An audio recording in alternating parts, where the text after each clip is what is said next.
Bienvenue sur mon podcast Histoire de profil. Dans ce podcast, je te partage des histoires qui font rire, qui font pleurer. Certaines vont t'exaspérer ou juste te sidérer. Je les ai choisies car ces histoires m'ont touchée dans ma trajectoire de vie professionnelle. Je ne te présente pas forcément des stars du business, peut-être que certaines ne seront pas des rôles modèles pour toi, mais le but n'est pas là. Je souhaite simplement te partager des histoires de vie, peut-être banales, mais qui m'ont tant apporté, qui m'ont inspiré. Les parcours professionnels que je te partage ont leurs joies, leurs réussites, mais aussi leurs peines et leurs difficultés. Quoi qu'il en soit, ils sont uniques, singuliers. Je te les raconte aujourd'hui pour qu'elles puissent te toucher à ton tour. J'espère qu'elles te plairont. Si c'est le cas, tu peux laisser 5 étoiles à ce podcast et me dire ce que tu en penses en commentaire. Cela m'aidera à le faire connaître. Bonne écoute! Aujourd'hui, je veux vous raconter l'histoire de la cascade. Je n'ai pas d'invité spécial pour cet épisode, mais restez jusqu'au bout, je vous promets qu'il y a un lien avec ma vie professionnelle. Nous sommes en 2002, j'ai 13 ans. Cela fait 1 an que ma famille a déménagé au Costa Rica pour le travail de mon père. Nous habitons à San José, la capitale, mes 2 parents, mes 3 frères et moi. La ville de San José n'ayant pas grand intérêt, mes parents nous font découvrir ce pays, le Costa Rica, qui est grand comme la Bretagne, et nous découvrons ses plages, ses montagnes, ses plaines, ses volcans, ses routes chaotiques. 5 heures pour faire 100 km, il faut vraiment s'accrocher. Et enfin, ses cascades. Un dimanche ordinaire donc, mes parents nous emmènent de sortie. Nous allons nous balader et découvrir une cascade. Elle se mérite. Oubliez le petit chemin tranquille et balisé. Non, là le sol est glissant, boueux même. Et une pluie commence à tomber. À notre gauche, je réalise petit à petit qu'il y a un ravin. Cool. À notre droite, de grandes parois rocheuses sur laquelle se trouve une corde à laquelle se tenir pour descendre plus ou moins en sécurité. Merci le parc national. La nature est impressionnante autour de nous. Nous sommes entourés d'arbres de toutes sortes, de lianes qui grimpent, qui s'enroulent de partout. On ne voit presque plus le ciel tellement la nature s'entortille au-dessus de nos têtes.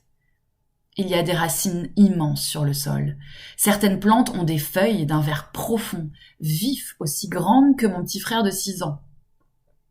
On ne fait pas les malins ici. C'est la nature dans son état presque le plus originel. Nous ne sommes plus grand-chose, convaincus que nous ne tiendrions pas une journée dans cet environnement. À part pour le chemin tracé vers la cascade, tout le reste appartient au végétal, au vivant. Et ici, nous sommes des incrustes. La pluie s'accentue. Nous continuons notre descente vers la cascade, et d'ailleurs, on commence à l'entendre. On entend le torrent qu'elle déverse, impressionnant. L'air est très humide et en même temps très chaud. L'eau dégringole sur nos visages. Et on ne sait plus si c'est de la pluie, de la brume, l'eau qui remonte de la cascade ou de la rivière, ou de la transpiration. Tout se mélange. 1 heure plus tard, 2 heures plus tard, je ne sais plus, nous voici arrivés. Nous sommes en bas du chemin. À notre droite, on quitte les grandes parois rocheuses et la corde qui nous assurait de la sécurité. À gauche, plus de ravin, mais une rivière. Et en face, la cascade. On y est, en face de nous, le clou du spectacle. Elle est d'autant plus impressionnante qu'elle a décuplé sous l'effet de la douche tropicale. Le torrent devient très violent, l'eau est marronasse, et elle se plante brutalement dans la rivière, déchaînée, énervée, révoltée. Franchement, ça ne me viendrait pas à l'idée de m'y baigner, et je l'observe trempée dans mon kawaii, à moitié fascinée, à moitié craintive. Après ce moment d'observation, nous n'avons qu'une envie, remonter au sec vers un abri. Avec nous, il y a un groupe de jeunes. Alors là, je l'avoue, mes souvenirs sont un peu flous. Est-ce qu'ils sont locaux ou étrangers ? Est-ce qu'on parle anglais ou espagnol ? Et combien sont-ils ? Je ne pourrais vous le dire, mais peu importe. Parce que vous le verrez, leur rôle dans cette histoire est à la fois secondaire et déterminant. On remonte donc. Et c'est là qu'on réalise notre malheur. Le chemin par lequel nous sommes descendus et que nous allions emprunter pour remonter n'est plus un chemin. Ce qui était avant un sentier hasardeux de halage, qui longeait des parois fines et rocheuses d'un côté et le lit de la rivière de l'autre, est entre-temps devenu le réceptacle d'une cascade qui s'est formée en un rien de temps. Impossible de remonter par ce chemin. Il n'y a plus de chemin, il y a juste une cascade. Nous nous retrouvons donc tous les 6, à je sais pas combien de pieds sous terre, au bord d'une rivière déchaînée, encastrée entre 2 cascades qui grossissent au fur et à mesure que la pluie s'intensifie. Je me souviens très bien de mon émotion du moment. Un grand effroi, une grande peur. Que va-t-on faire ? Et si on reste bloqué ici ? Et si on se fait engloutir par la cascade ? Mes pensées sont stoppées direct par mon père. Mon père est doté d'un véritable sang-froid et a un grand esprit pragmatique. Ni une ni deux, avant même que qui que ce soit ait le temps d'exprimer ses angoisses, il décide qu'il va falloir traverser la rivière. Nous n'avons pas le choix, dit-il. Notre seule issue réside dans le fait de retrouver un chemin de l'autre côté de la rive pour remonter sur le chemin de halage, là où la pluie n'a pas battu trop fort, espérons-le. Tout ça se passe bien sûr avec la pluie qui continue à dracher, la cascade, ou plutôt les 2 cascades, qui continuent à tomber violemment dans l'eau, la rivière avec son bruit de torrent, les kawaii qui nous collent à la peau, les chaussures qui sont lourdes tellement elles sont imbibées d'eau. Le groupe de jeunes étudiants, et c'est là que leur présence devient déterminante, sont bloqués comme nous. Ni une ni deux, mon père les mobilise et leur partage le plan d'action. Avec du recul, je comprends que mon père ait été un bon manager. Évaluation des risques, check. Prise de décision, check. Formulation d'un objectif commun à un groupe, check. Et passage à l'action, check. La stratégie consiste donc à planter les seuls adultes qui sont là dans la rivière et à faire passer les enfants. Ouf, nous voici du bon côté. Il ne nous reste plus qu'à suivre le chemin, et dans mes souvenirs, nous le trouvons rapidement et nous rentrons ensuite sans embûche vers notre voiture.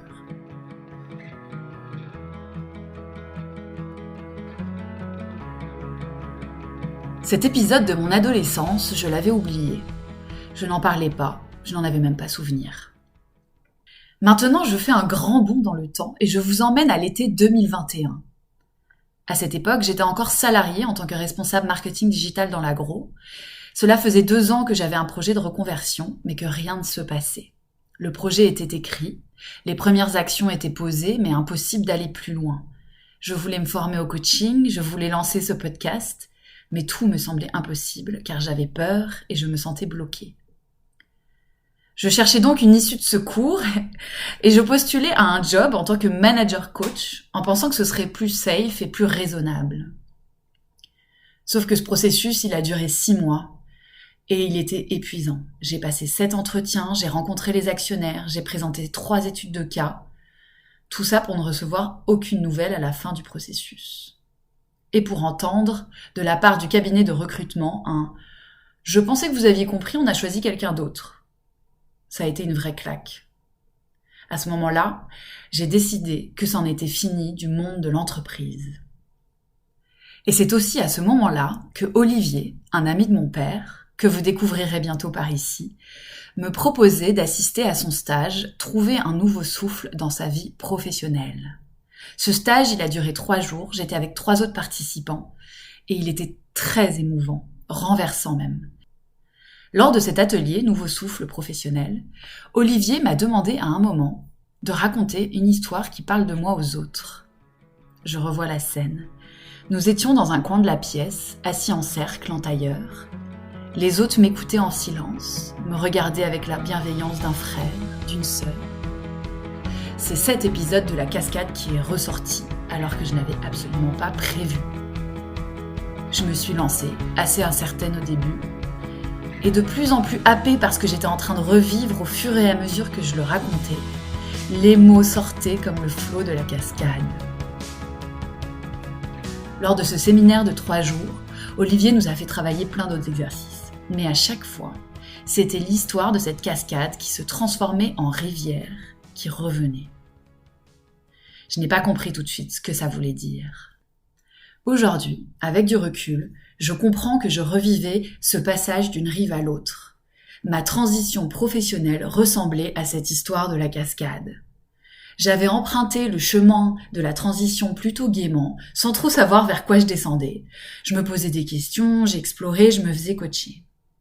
Puis, j'étais arrivée en bas du chemin et j'avais admiré la cascade. Ça, c'est le moment où j'avais défini mon projet professionnel qui deviendrait Marion de profil.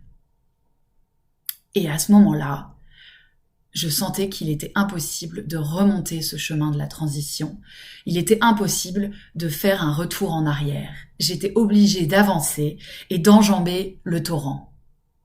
Ça voulait dire qu'il était temps pour moi de réaliser mon projet entièrement et donc de sauter d'une rive à l'autre. De passer de la rive de responsable marketing digital dans l'agroalimentaire à celle de coach de vie professionnelle à son compte. Cette histoire m'a aussi fait comprendre que je disposais d'atouts indéniables pour mon projet professionnel. Une de mes valeurs fortes est la solidité. Et dans l'épisode de la cascade, j'admirais la solidité de mon père. Il a tout de suite trouvé une solution à notre problème. J'étais aussi rassurée par la solidité de ces jeunes adultes qui avaient les 2 pieds plantés dans la rivière avec aplomb et qui nous aidaient à traverser. Cette valeur de solidité, je l'incarne aujourd'hui dans tout ce que je propose par exemple à mes clients. Et je les accompagne d'une rive à l'autre en étant une base solide et fiable pour leur épanouissement professionnel. Une autre de mes valeurs que cette histoire de cascade illustre est le lien. Comme mon père qui a tout de suite créé du lien avec les étudiants pour avoir leur aide, je retrouve le lien dans ma vie professionnelle actuelle. Par exemple, je fais le lien entre tout ce que mes clients me racontent à chaque séance pour les aider à mieux avancer. Je fais aussi le lien entre les participants de mes programmes de coaching. Dans ma vie personnelle aussi, j'adore faire le lien entre les gens que j'aime, par exemple.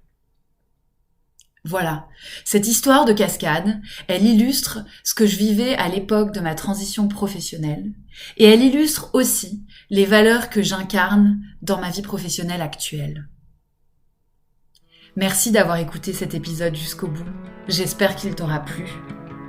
À ton tour, voici la réflexion que je te propose. Quelle histoire racontes-tu souvent à ton entourage ? Que veut-elle dire de tes valeurs ? Que veut-elle dire de ce que tu vis en ce moment ? N'hésite pas à me partager les fruits de ta réflexion par message via mon site internet ou mes réseaux sociaux. J'ai hâte de te lire. Si cet épisode t'a plu, tu peux lui mettre 5 étoiles sur ta plateforme de podcast préférée. Tu peux le partager à un proche que ça intéressera ou encore via tes réseaux sociaux, Instagram, LinkedIn, en me mentionnant @Marion de profil. Je m'appelle Marion, je suis coach en changement professionnel et je t'aide à te créer une vie professionnelle sur mesure. À très vite!